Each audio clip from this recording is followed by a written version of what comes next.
Assalamualaikum warahmatullahi wabarakatuh.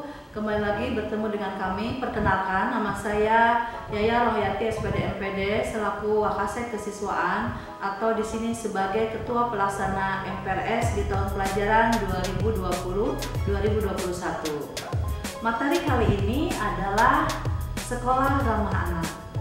Kenapa Sekolah Ramah Anak perlu disampaikan kepada calon peserta didik?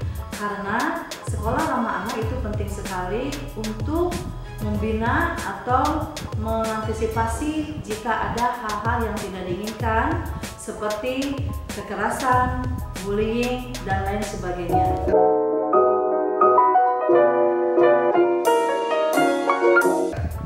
Salah satu tujuan diadakannya atau disusunnya kebijakan sekolah ramah anak adalah untuk dapat memenuhi, menjamin, dan melindungi hak anak, serta memastikan bahwa suatu pendidikan mampu mengembangkan minat, bakat, dan kemampuan anak, serta mempersiapkan anak untuk bertanggung jawab kepada kehidupan dan bertoleran, saling menghormati, dan bekerjasama untuk kemajuan dan semangat perdamaian.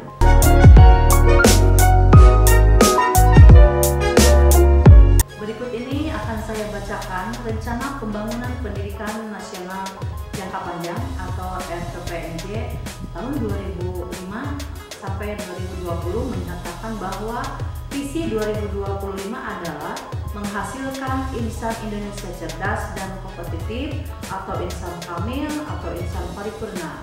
Maka insan Indonesia cerdas adalah insan yang cerdas komprehensif, yaitu cerdas spiritual, cerdas emosional, cerdas sosial, cerdas intelektual, dan cerdas kinestisitas.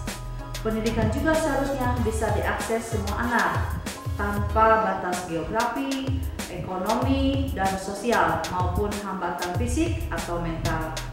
Sejalan dengan hal tersebut, berbagai kebijakan dalam pendidikan mulai dari kebijakan 20%, anggaran pembangunan untuk pendidikan, kebijakan alokasi BOS untuk semua pendidikan peserta didik, sekolah dasar, madrasah aliyah, dan sekolah menengah tingkat pertama atau MTS, baik laki-laki dan perempuan, serta bantuan beasiswa miskin, baik di tingkat pusat maupun daerah, telah mendorong peningkatan akses dan partisipasi penduduk untuk bersekolah minimal wajib belajar 9 tahun.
Maka muncul sekolah-sekolah yang mendukung terhadap sekolah ramah anak. Di antaranya adalah ada sekolah Adiliyata, sekolah bebas bencana, kemudian sekolah sehat, sekolah kejujuran, dan lain-lain. Adapun yang disebut dengan sekolah ramah anak yaitu satuan pendidikan formal, non-formal, dan informal yang aman, bersih, sehat, peduli, dan berbudaya lingkungan hidup, mampu menjamin, memenuhi, menghargai hak-hak anak dan perlindungan anak dari kekerasan, diskriminasi, dan perlakuan salah lainnya, serta mendukung partisipasi anak terutama dalam perencanaan, kebijakan, pembelajaran, pengawasan, dan mekanisme pengaduan terkait pemenuhan hak dan perlindungan anak di pendidikan. Kali ini akan saya sampaikan mengenai prinsip dari sekolah ramah anak. Yang pertama, non-diskriminasi, artinya menjamin kesempatan setiap anak untuk menikmati hak anak untuk pendidikan, tanpa diskriminasi berdasarkan disabilitas, gender, suku bangsa, agama, dan latar belakang orang tua. Yang kedua, kepentingan terbaik bagi anak. Artinya, senantiasa menjadi pertimbangan utama dalam semua keputusan dan tindakan yang diambil oleh pengelola dan penyelenggara pendidikan yang berkaitan dengan anak didik. Yang ketiga, hidup, kelangsungan hidup, dan perkembangan. Artinya, menciptakan lingkungan yang menghormati martabat anak dan menjamin pengembangan holistik dan terintegrasi setiap anak.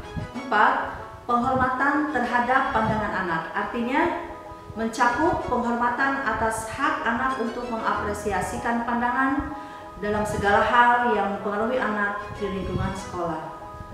5. Pengelolaan yang baik. Artinya, menjamin transparansi, akuntabilitas, partisipasi, keterbukaan informasi, dan supremasi hukum di satuan pendidikan. Nah, demikian tadi yang dimaksud dengan prinsip. Kemudian berikutnya adalah komponen-komponen dari sekolah ramah anak.